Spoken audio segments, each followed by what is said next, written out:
Bem-vindos a mais um vídeo do canal Conhecimentos da Humanidade.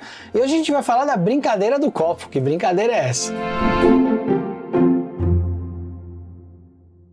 Bem, se você é um pouquinho mais velho que nem eu, você com certeza já ouviu falar da brincadeira do copo. Se você é mais jovem, talvez não tenha ouvido ainda falar, ou talvez tenha ouvido falar, mas nunca tenha participado. A brincadeira do copo, ela consistia basicamente em juntar um monte de, normalmente, adolescentes curiosos que estavam começando a ouvir falar sobre o mundo espiritual, de que existiam espíritos e resolviam então tentar um contato com esse mundo dos espíritos. A gente tinha alguém ali que convencia todo mundo de que isso era uma boa ideia, e aí, de forma bem simples, essas pessoas se reuniam em círculo com um copo no meio. Normalmente o copo usado era esse aqui, ó, famoso copo americano, que de americano não tem nada, ele é bem brasileiro esse copo, e ele ficava de cabeça para baixo numa superfície. Na teoria, o espírito então se comunicava com as pessoas através do copo, com o copo se mexendo. Você poderia desenhar numa folha de papel um sim, um não, para o copo se mover, para o sim, para o não,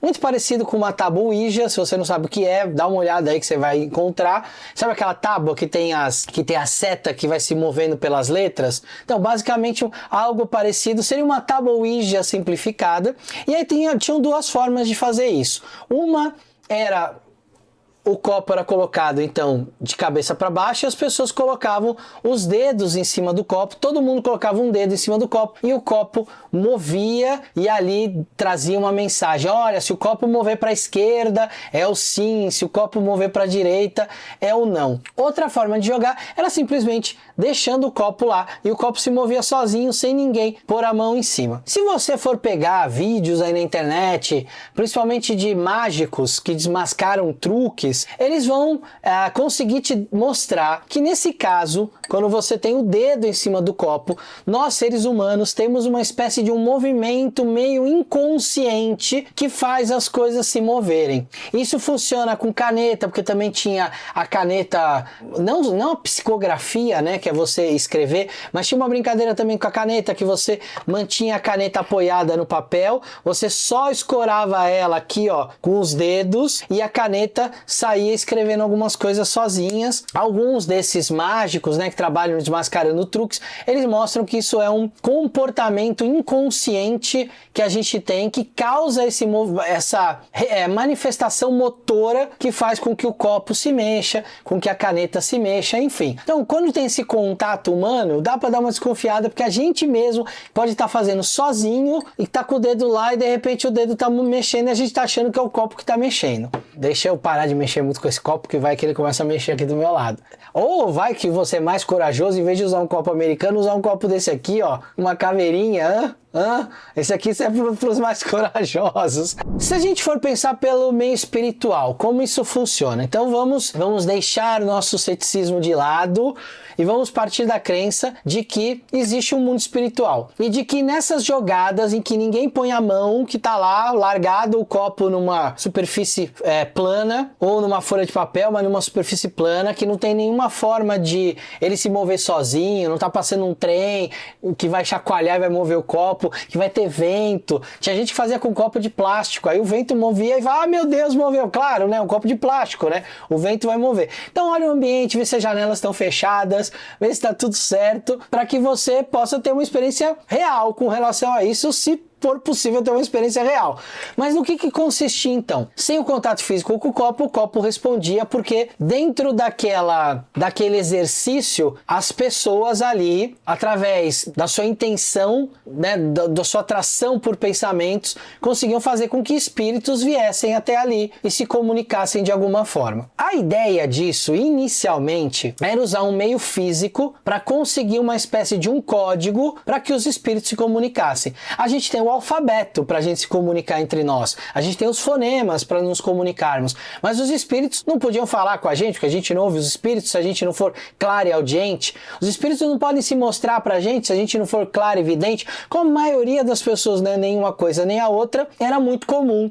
Principalmente no século XIX, as mesas em festas, principalmente da burguesia, da aristocracia, acontecia uma grande festa e no final tinha lá um médium ou uma brincadeira do copo ou uma tábua Ouija para dar uma pimentada naquela festa. A ideia inicial era trazer algum parente morto de alguém que estivesse ali, para aquela pessoa pudesse se comunicar, e aí através do reconhecimento da pessoa, de falar, poxa, essa pessoa está respondendo coisas que só esse meu parente morto poderia responder. Você tinha a validação de que era o parente morto da pessoa. Então isso era feito com copos, era feito, como eu disse, com tábua de Ouija, era feito com canetas, com penas, com uma série de objetos. Esses objetos eram uma ferramenta para a gente criar uma espécie de um alfabeto. Então, quando eu crio um sim ou não, eu estou criando um código de comunicação. Quando eu tenho uma placa Ouija lá, uma tábua Ouija com todas as letras, eu estou criando um símbolo, símbolos através de símbolos, uma convenção de comunicação. Então era para isso que servia. O copo, na verdade, é uma forma de o espírito se manifestar fisicamente para ele conseguir se comunicar de uma forma que a gente consiga entender. Então, inicialmente, ele começa como uma ideia de tentativa de comunicação com parentes mortos. Só que, quando a gente está falando no século XX, século XXI, a gente está falando das pessoas de hoje que estão fazendo principalmente por curiosidade,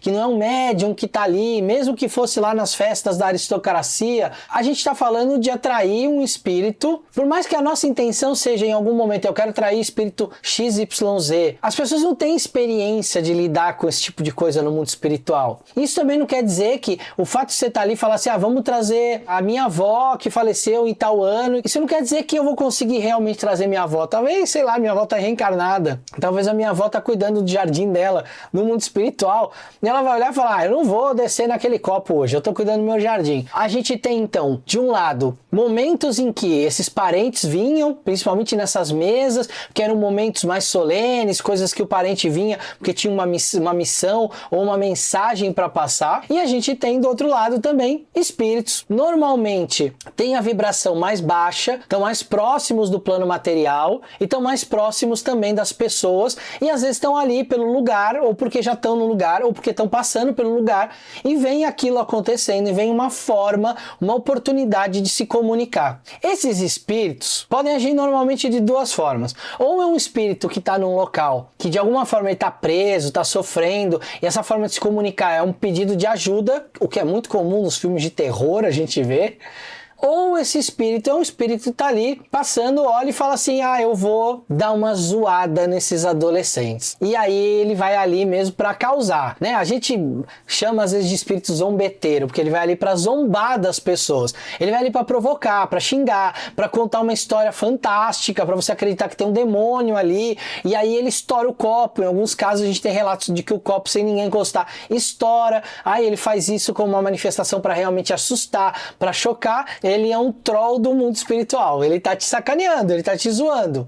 O que ele ganha com isso? Nada, talvez alguns minutos de diversão, talvez é isso que ele vai ganhar. Mas se for um espírito que tá precisando de ajuda, alguma coisa, ele pode tentar esse caminho para conseguir uma ajuda. Se o espírito está sofrendo há muito tempo num lugar, pode ser também que nesse momento de pedir ajuda ele perca a paciência, porque as pessoas não estão levando a sério, ou as pessoas não estão entendendo o que ele está querendo dizer, ele pode perder a paciência, ele pode inclusive ficar violento, de jogar o copo na parede, de quebrar o copo. É raro que alguém saia machucado fisicamente desse tipo de evento. De novo, deixando nosso ceticismo de lado, acreditando que isso possa acontecer. É difícil alguém sair fisicamente, mas pode existir um risco em você sair daquele lugar ali onde você está fazendo as coisas com um presentinho. Ou seja, aquele espírito está ali, de alguma forma acredita que naquele grupo de pessoas você entendeu melhor ali o que ela estava querendo dizer, e ela começa a entender que talvez você seja uma pessoa que possa ajudá-la. E ela vai colar em você. E é assim que nascem os encostos.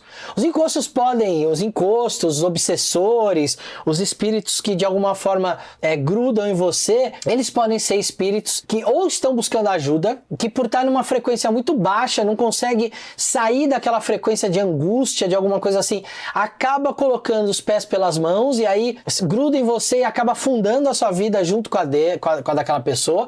Ou pode ser um espírito que está precisando de ajuda, vai colar em você e vai tentar te mostrar através de algumas coisas, alguns símbolos, algumas situações, caminhos para te levar para a solução daquele problema. De uma forma ou de outra, se você não é uma pessoa que está espiritualmente pronta, e quando eu digo espiritualmente pronto, eu não tô falando de mediunidade, eu tô falando de você ter uma consciência de mundo espiritual, de você entender o que tá acontecendo com você, o que tá acontecendo naquele momento. Se você não tá pronto para isso pode ser uma coisa muito ruim, porque isso pode drenar muito a sua energia, isso pode te colocar em situações que não tem a ver com você, sejam situações, às vezes, que você vai se sentir estranho de estar ali naquele lugar, fazendo aquelas coisas. O que eu tô fazendo aqui? Por que eu tô nesse lugar? Por que eu falei tal coisa para tal pessoa? Você vai se reconhecer fazendo coisas que você normalmente não faria. Por quê? Porque tem alguém te influenciando para fazer essas coisas. Por mais que a gente chame de brincadeira do copo, toma muito cuidado com esse tipo de brincadeira. Talvez em 90% das vezes que você vai fazer, não aconteça absolutamente nada, não atrai espírito nenhum, não é porque tem um monte de pessoas ali fazendo uma brincadeira do copo que o espírito vai parar e falar assim, ah não, eu vou lá e vou, mas todo mundo tem mais o que fazer, certo? Mas, como eu disse, existem espíritos às vezes que estão muito mal, precisando de ajuda, que podem estar próximos e verem nisso uma oportunidade. Ou espíritos que estão passando ali, que olham para aquilo e falam, ah, eu vou zombar dessas pessoas, e aí esses espíritos vão acabar brincando com as pessoas, trazendo até informações falsas, inventando coisas para deixar todo mundo chocado ali de uma forma que ele se divirta com aquilo e fala, nossa, que pessoas bobas, não sei o que. Tome um certo cuidado. Pelo amor de Deus, eu participei de uma brincadeira do copo essa semana, o copo estourou, o que eu faço? Toma um bom banho de ervas. Essas ervas têm cheiro muito forte, sabe? A arruda, por exemplo, quando você rega a arruda, sai aquele cheiro super forte de arruda. A guiné é uma erva também que tem essa característica. Então assim, tem ervas que tem um cheiro muito forte. Ou quando você ferve para fazer o banho, ou quando você rega, você sente que ela tem aquele cheiro que limpa o ambiente, que toma conta do ambiente. Então toma um bom banho de erva para dar uma boa limpada, uma boa descarregada nisso e se reorganizar energeticamente, caso você tenha ficado com medo. Para quem não acredita, fica aqui a explicação de como isso funcionaria no mundo espiritual. Para quem acredita, tá aí uma explicação de como essas coisas normalmente funcionam e acontecem e os cuidados que a gente sempre diz aqui. Toma cuidado, não vai brincar em qualquer lugar. Ah, vou lá num lugar, numa fábrica abandonada onde morreram centenas de operários. Não é um lugar muito bom para você fazer esse tipo de brincadeira. Então, se quer fazer, faz em casa, num ambiente mais controlado, mais seguro. Toma os seus cuidados, faz suas limpezas e aí você pode fazer seus testes com relação a isso. Mas, de novo, não vai ficar brincando com o que você não conhece. E quando eu digo isso, não é para colocar um medo em vocês com relação ao mundo espiritual. O mundo espiritual é um mundo igual ao nosso. Tem pessoas que fazem bem ou mal. Só que como você não vê, como é um mundo oculto e é um mundo que muitas vezes a gente tem dúvidas, a gente não sabe como ele funciona, como é de verdade, a gente não tem essa certeza. Tudo aquilo que a gente não tem certeza e que a gente não vê claramente, a gente toma cuidado. Então eu espero que vocês tenham gostado desse vídeo sobre brincadeira do copo, para dar uma descontraída, trazer um assunto um pouco mais leve aqui pro canal também. Se vocês gostaram, compartilhem o vídeo. A gente tem um monte de vídeo aqui falando de um monte de coisas diferentes. Indica para as pessoas que vocês conhecem, curtam, compartilhem. Ativem o sininho aqui em cima para que vocês recebam as notificações. Se inscrevam no canal e a gente se vê num próximo vídeo. Esfirras do mundo espiritual para vocês.